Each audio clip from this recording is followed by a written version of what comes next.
It's okay. You're safe now. New dog. New dog. New dog. New dog. Hey, dog. New dog. It's a new dog! No. Hey, come on. Can't you see she's afraid? There you go. You're okay. See? I'm Rusty.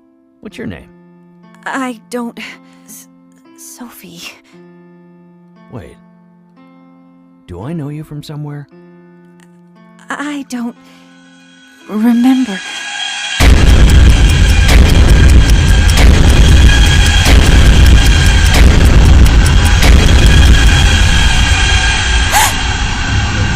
I remember. Something happened.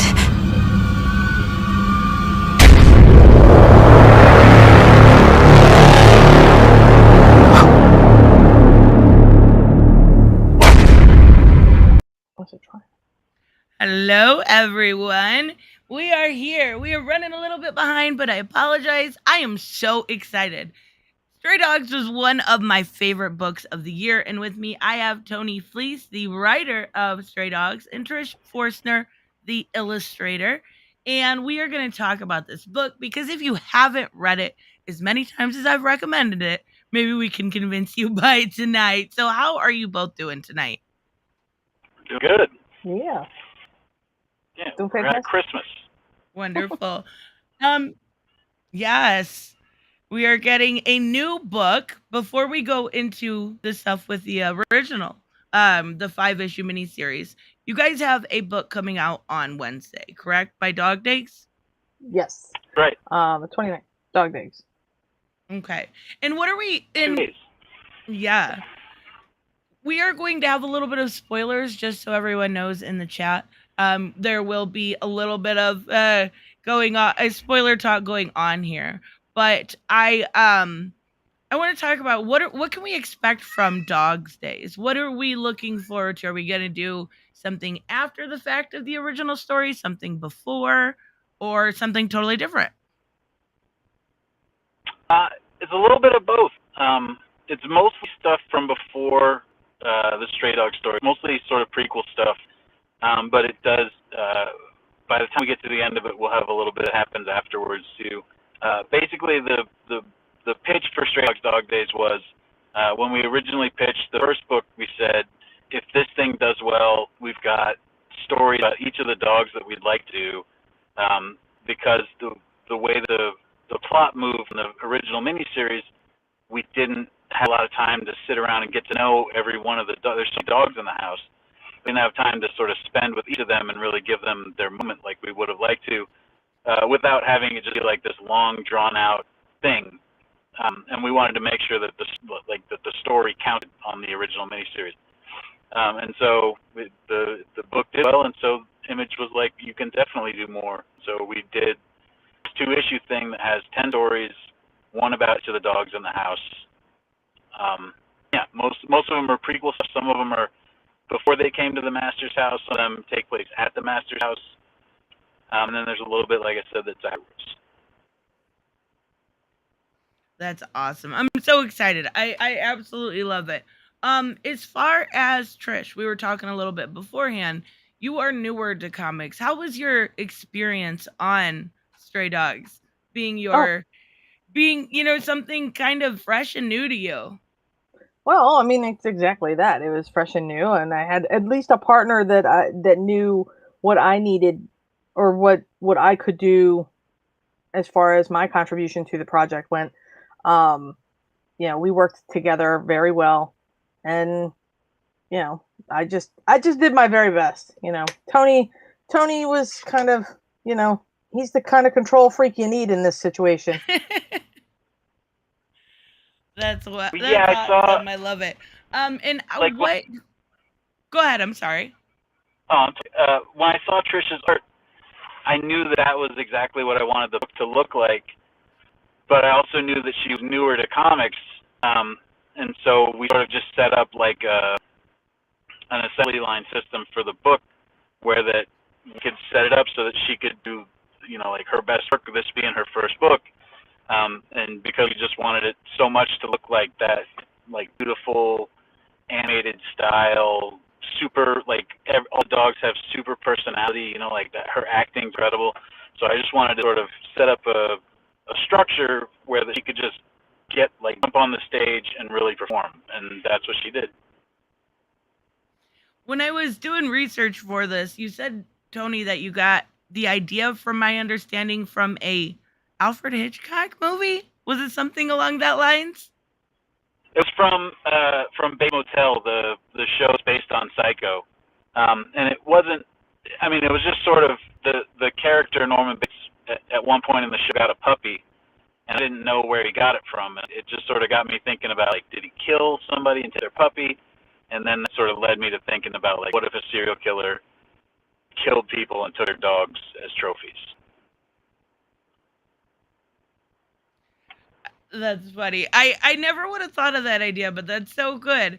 Everyone kind of has their little trophies. Did you have to do a lot of research when it comes to like serial killers and how they act, and even going into the dog concept, with the memory? I always thought that was a neat concept. Did you have to look and kind of research that concept?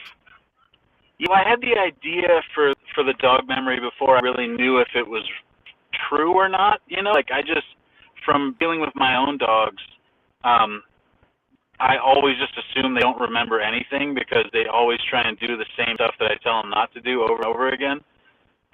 And so I just had like a hint that maybe they don't have great memories. And then when I had the idea for story, it was just like, well, they wouldn't remember what happened.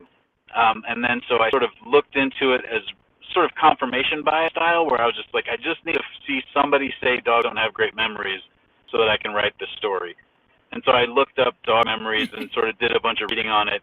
And some people say they do have, I mean, like, everybody's seen videos of soldiers come home from overseas after years and their dogs are so excited to see them. So obviously, like, they remember people, but it was about, like, what can they remember and what, like, do they remember details and, So I just sort of read enough to see that, like, they don't remember everything. And I was like, that's good enough for me. I don't need to read any more. I'm just going to write this story. Because, at the end of the day, it's talking dogs. And I was like, if we can get away with this one thing, we'll be okay, So And good I news, actually dogs have a probably really do great remember question you. from Robert in the chat. He said, will there ever... Good. Will there ever be a backstory for the master, or is it best to keep him a mystery? I kind of don't want to. I think it's creepier if it's a mystery. And also, the way we told the story from the dog's perspective, like, everybody's seen, I mean, everybody that is into, like, the darker stuff and horror movies and true crime stuff has sort of seen all you really need to see about serial killers, like, the bedwetters, the head injury, like, abuse. It's just like, it would probably be something along those lines. And I just think the story's so much more interesting if it's just only told from what the dogs know, and we try to do that as much as possible in the book. I think we stay in the dog's perspective for the whole book. And so, I mean, we could jump out and tell a story of what the master was, but I just don't think it would be as interesting as Stray Dogs is. Unless we found a way to tell it from the perspective like a puppy that he had when he was a kid, and yeah, I mean, I guess that's interesting. Maybe. I always say if Trish and I get broke, we'll figure out a way to come back and do more. That's probably true. But for now, he could be a mystery. There you go. Is that why, Trish, when you were drawing it, is that why you kept his face hidden pretty much until the very end? It's kind of like, that's a twofold question. One is my lack of ability to draw people faces really good. And I mean, because he would look like a person, but it would look like, generic. And he wouldn't look the same either, like panel to panel. And then there's, that anonymity, the dog perspective, you only see what they see, really. So they may not be looking at his face. They may be looking for food or looking for, a toy or whatever from him. Yeah, that's very true. As far as the deaths, now I did say spoilers. I'm not going to name any dogs or anything, but was there any certain dog when you were writing this story or drawing this story that hit you the hardest? Because I know one that hit me, but was The there one any that, deaths it's the in one this? that hits everybody. Oh my god, I did not. I'm so. I was just like, no, no, no, no, no, no, no. Why? Like, was there anyone that hit you guys? Well, Oh yeah, same one that you're talking about for sure.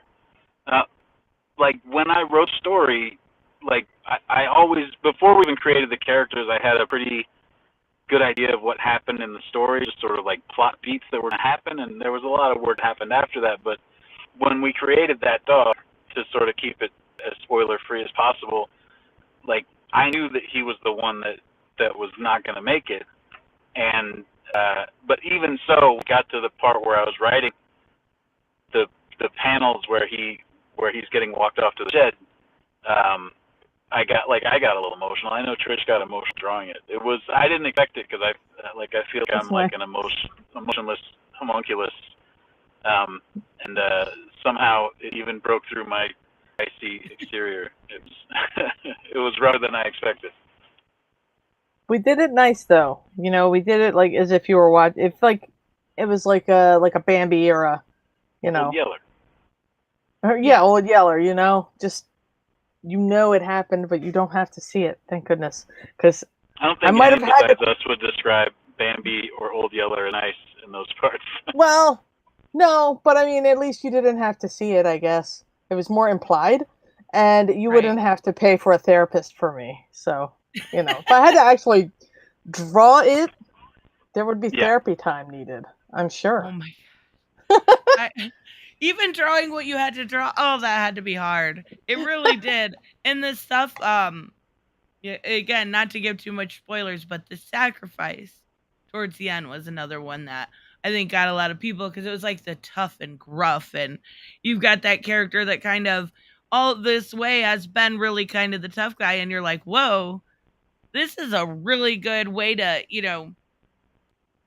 without giving too much away, without giving anything away, the goodbye moment. It's a tearjerker. It definitely is. And it's weird because I'm an animal person, but I'm more of a cat person, and I'm like, "Oh my god, I want every single one of these. I want them all. I love them."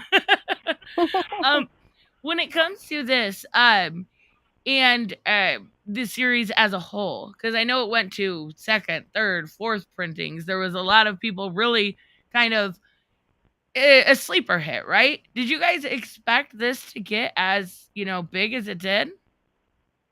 That's a No. collective head shake. Nope. I I think mean, it is I think definitely well beloved.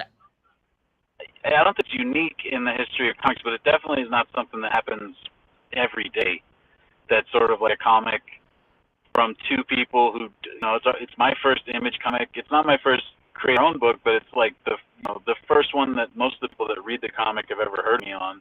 I mean, Trish and I come from My Little Pony, and we weren't expecting to bring too much that audience with us because they like animals that aren't involved in murders, and so it was very Right? surprising for both of us that like we knew we were making a good book, but we didn't know that people were gonna figure out that that were gonna agree with us that it was good and come along as heavy and as in as many numbers as they did. Yeah, Agreed. absolutely. People loved it. And you guys are working on My Little Pony. Can you if you put those characters in this book, how do you think they would react?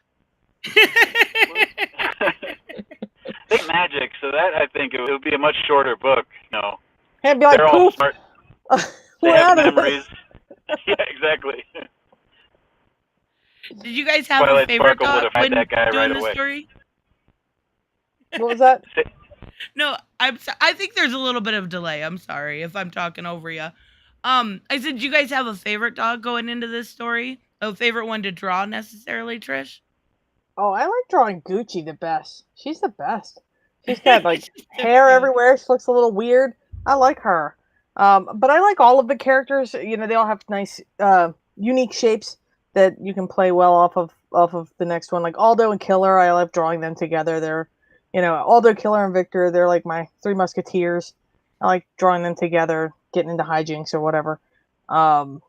Imogene, giant, massive couch dog. I love her. She's got she's just a big shape with a face, and I just love her. But yeah, I like drawing all of them. Specifically, the ones with a lot of character. I mean, they all have character. What am I saying? I created them all. So, That's right. but like Gucci, she's just the best one, I think, with her little mustache and her, eyebrows. I And like giant Sophie a fluffy lot. ears. I thought that like Trish did a great job with Sophie as far as being like the main character and sort of like the icon. Like if put out like a Stray Dogs bed sheets or whatever, it would have Sophie on it. And I always thought that she was like a unique, original looking dog. Like there's not another cartoon dog that looks like her necessarily. When it comes to Yep. the idea, speaking of Sophie, that idea of that scarf, what made you come up with like the trigger idea to have their memories kind of revisited and remember the women that originally cared for them? It was partially plot stuff, but it was also reading about dogs' memories and about sense memories, and like dogs were trackers and stuff like that. Dogs use their sense of smell so much more than we do. So part of it was reading about it and just realizing like, well, if they smelled something, it would trigger a memory. But then also it was just trying to figure out different ways for different dogs to, like, we knew that Sophie would come in and she'd be the first to remember because she was the newest.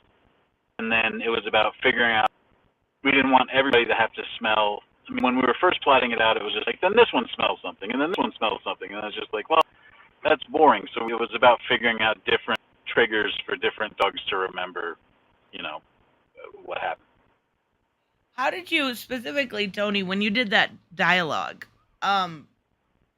It's a little weird to say that I definitely read it in a dog's voice. Like I definitely read it the way it should be supposed to be read. How did you go about like making it feel like it was unique to an actual dog instead of, My Little Pony dialogue or Star Wars or something like that? It was difficult, and that actually, when I write stuff, I have a group of friends who I annoy by always sending them my scripts and just having them get a look over. And I had a couple of friends that were very, they were like on Paw Patrol, right? Like they were just like, a dog wouldn't know that, a dog wouldn't say that. Some stuff we sort of, I chalk up to like, well, the dog would hear their master talking like that. Like I had a friend that was like, the dog say, oh my God, do the dog believe in God? Like, do they have concepts of God? Is there a dog God? I just had to, I was like, well, I'm not going to have them not say, oh my God. Like, it's too much is happening for them to not exclaim. But as far as like, I didn't want them to sound like Scooby-Doo, where they didn't, like where they had a weird accent. But I did want to just sort of, because the story's from their perspective, it's told from the dog's perspective. So like, they don't know what a camera is. They call it like click box or whatever. That was a friend of mine that was just like, they don't know what a camera is. And so it was just about figuring out like what they would call things or what they would see and like what they would understand things as being. So it just sort of came from putting yourself in the perspective of the dogs. Yeah, though I totally read Gucci with an accent. Just the way she was shaved and everything, she just totally seemed like it. I loved it. Yeah, I always was just like, well, anyway, with her, like, anyway, you gotta do the little flip. Yeah, I liked writing so her funny because it comes.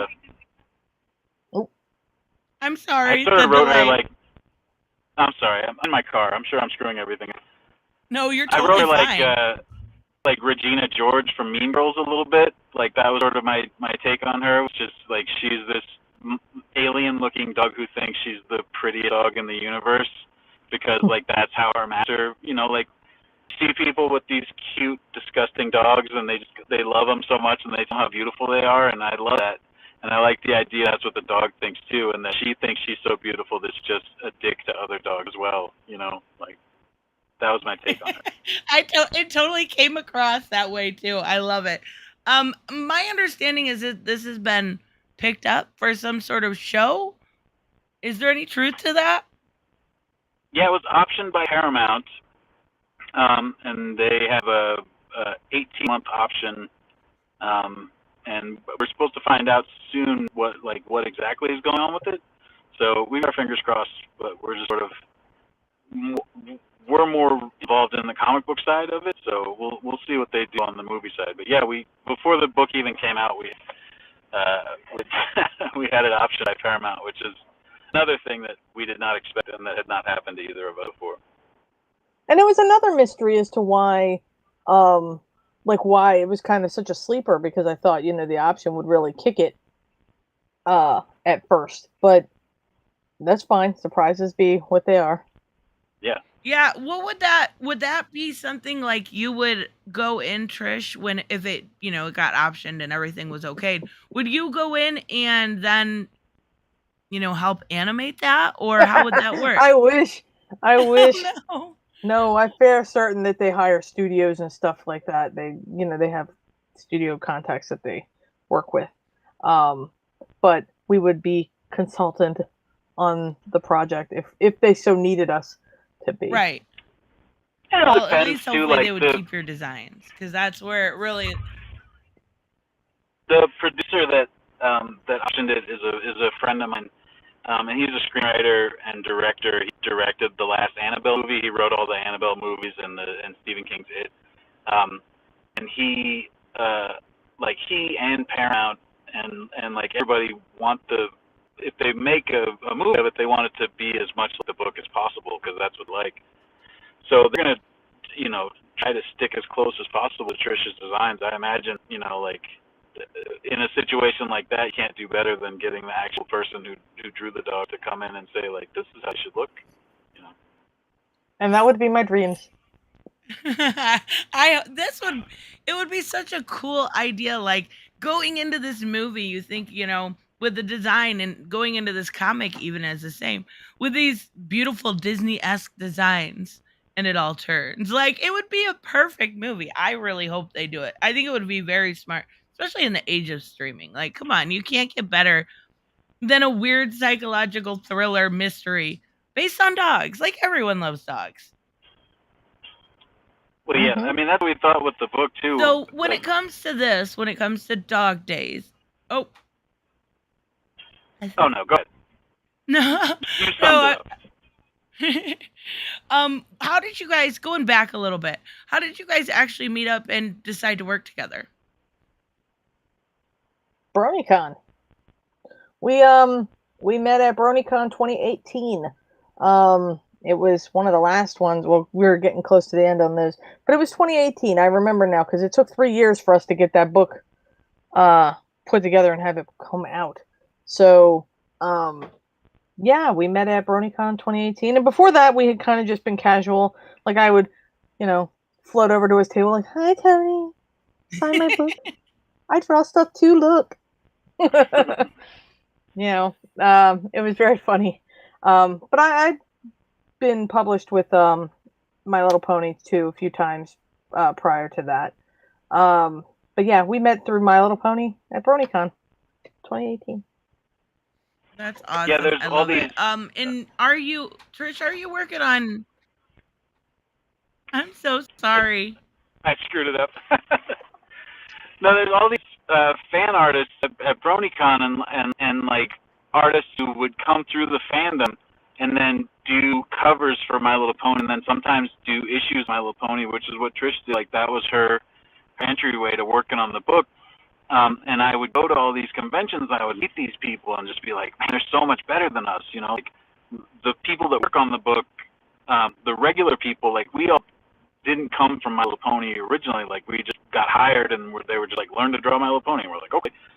And so these people that sort of like came from a place of animation and fans of that, of like that world, they were so great at drawing it, and I was always just like, how can we even get hired to do these stuff? These people are so much better than us.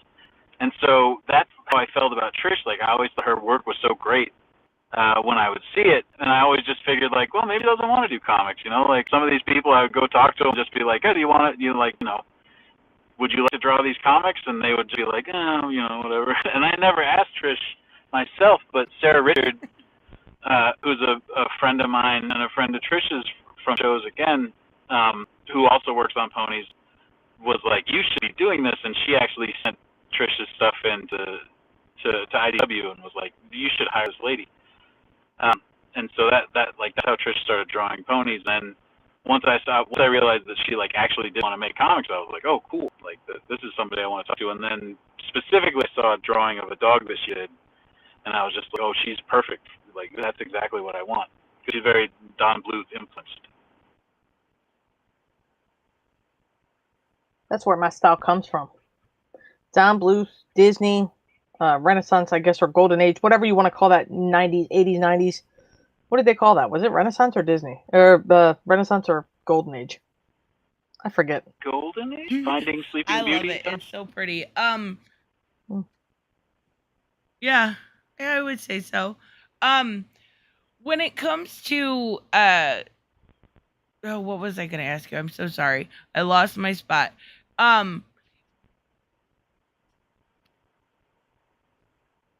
Oh, I'm sorry. Okay, I found it. Now, I'm sorry. I'm a mess tonight.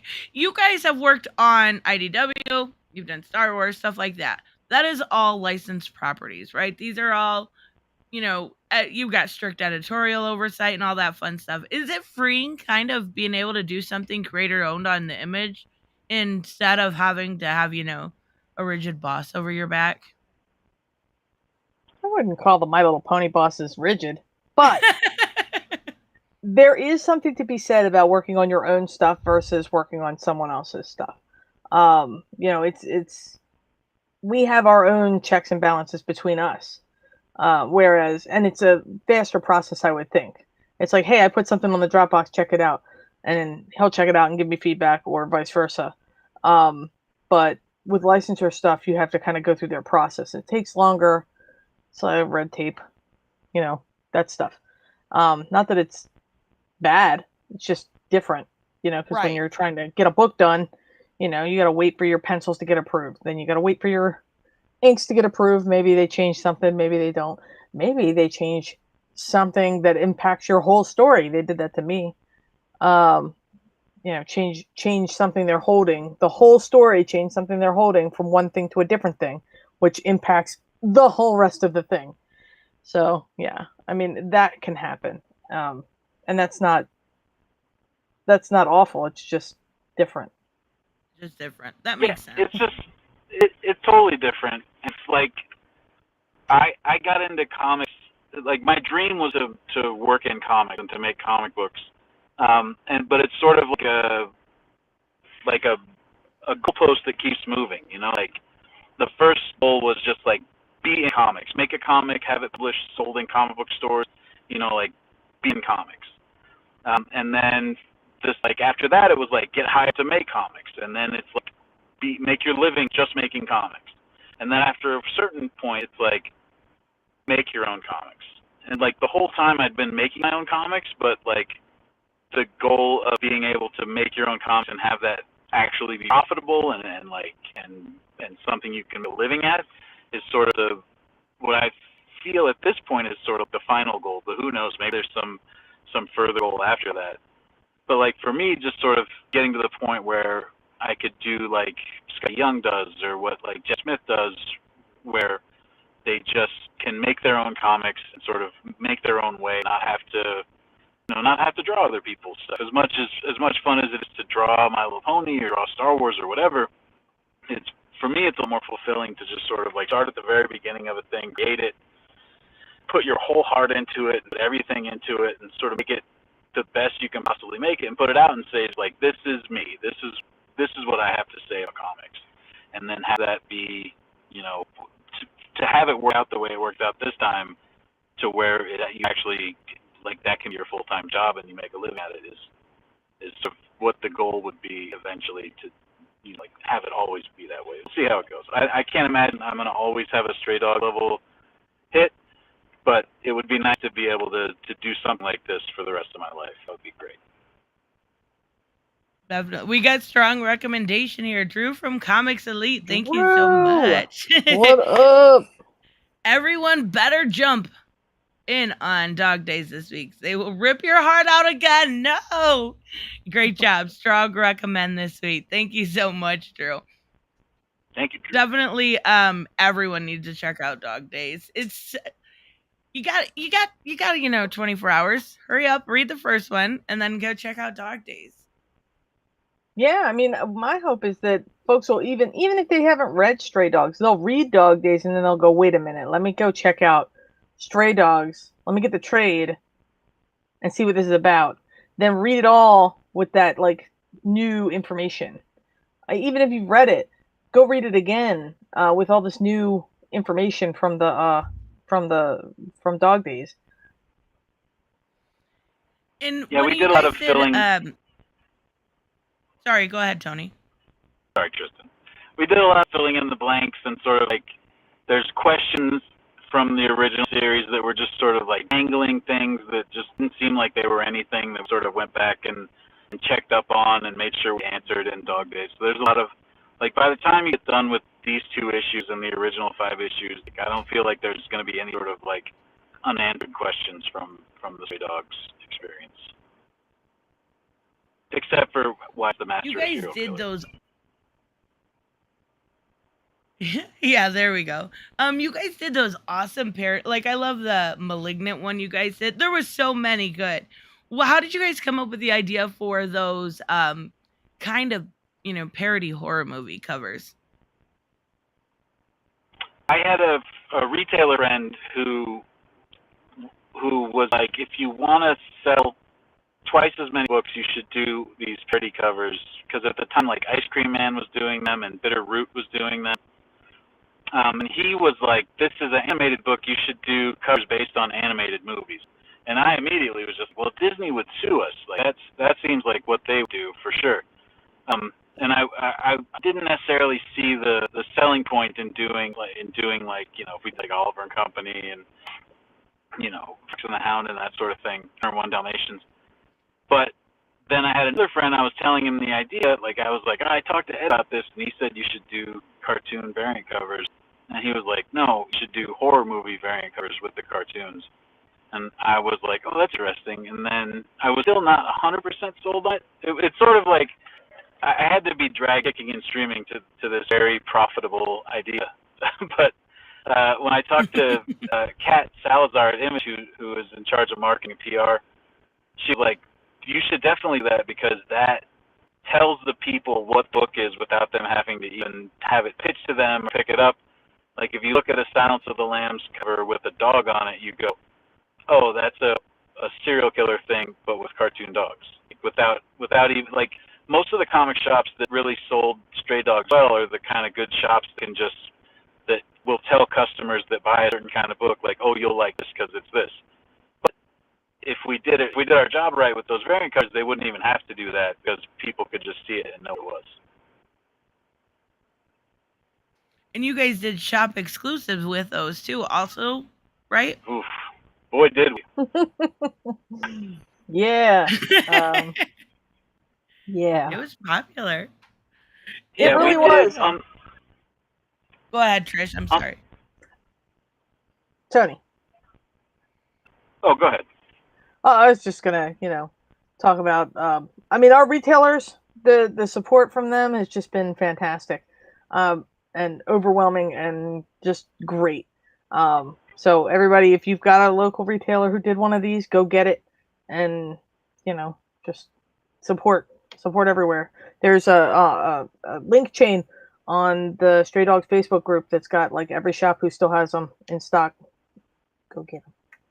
Oh, that's awesome. After the stream, I'll put that in the description so you guys can check it out. But there is a bunch. Did you guys have any favorites or any that you specifically wanted to see? I like the ones that weren't horror movies. Like, I mean, yes, I like the horror movie ones. Like from the original set, we had Evil Dead, The Thing. That one's also a good one. Ruh-roh. Oh. Okay, fine. We had The Crow. That was the incentive variant from the first run. That was a really good one. I like a lot of the ones that have good space for that aren't, I guess, maybe so busy, but I like also the ones that look like horror movies. It's so hard to pick. There right? is so many good ones. There are so many good ones. But we have an All Dogs Go to Heaven variant for a shop that just hits you. It hits different than all the rest. I like that one. Yeah, I was proud of that one. I always liked we did in the original run. I like each time we did a printing of the books, like the first printings, and there was a run of like third printings, and then there were final printings. I would always pick one where I was just like, well, they're gonna buy these anyway, so let me just do one that's just for me. Like on the first run, it was issue 4 because I was like, if they get to issue 4, they're just gonna buy it. So I did Demons. It's an Italian Dario Argento and Berto Bava horror movie from the 80s. Just is a cool ass movie, but it has this great movie poster. And I was just like, I'll just do that. Nobody knows what it is but me. And then and I can just, nobody else will ever do a Demons front cover, so that's cool. And then those are the ones that people come up and they go like, I love this one, like I didn't think, like I've never seen anybody do that for. So it was like the Demons one.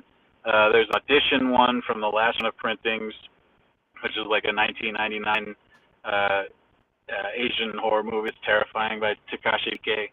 And then the Midsummer one, I think, was for the third printing, number 3.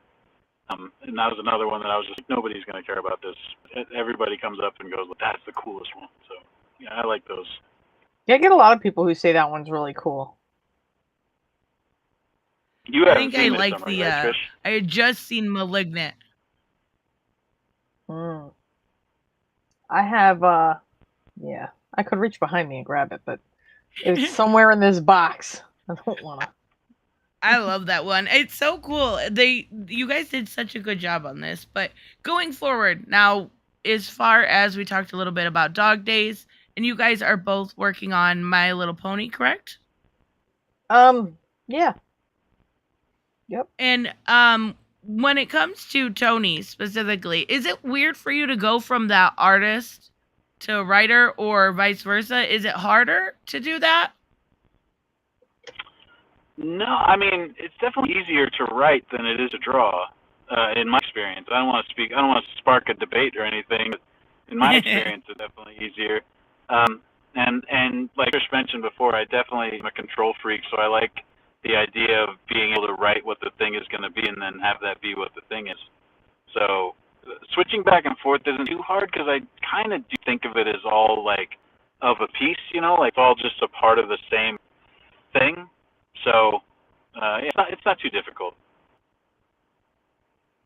So before we wrap up here, tell everybody, in your words, creator-owned property, amazing story. Why should they be checking out Dog Days? The same reason you check out Stray Dogs. It's interesting. It's interesting. The concept is, it's simple, elegant, beautiful, and I just love it. I poured everything I had into it. So did Tony. And just support for us. Everybody, like most people love dogs, and a ton of people love murder stories, and so it's like if that's something that either of those things are something you're into, I would recommend checking this out. It's sort of like it's a weird thing for comics because there's not a lot of comics that are about dogs, or there weren't a lot of comics that are about dogs, and there's not a ton of just straight serial killer comics, and so it seemed like it was a weird pitch. But what we found out was, luckily, is that those are two very popular things, and when you put them together in the right way, it works for people. And this, like Trish said, if they like stray dogs, they definitely are going to want to check out Dog Days because it's basically just more stray dogs. And I don't know how to pitch it to somebody who hasn't read the first Stray Dogs, so that's the part that I'm a little nervous about. So we'll see how it goes. If you're a retailer, sell them both at the same time. There you go. Get a 2 for 1. Well, thank you guys so much for coming on. I really, really appreciate it. Make sure you guys check out Stray Dogs. I know myself, I know Drew from Comics Elite, a lot of us in this community have really pumped this book up. It is on everybody's top 10 this year. It absolutely is, and you guys should be checking it out. And then of course, check out Dog Days. Thank you guys again so much. I appreciate it. Thank you, Tony, for coming in the car. Yeah, thanks, Tristan. Yep, thank you so much for having us on. See you guys later. Bye-bye.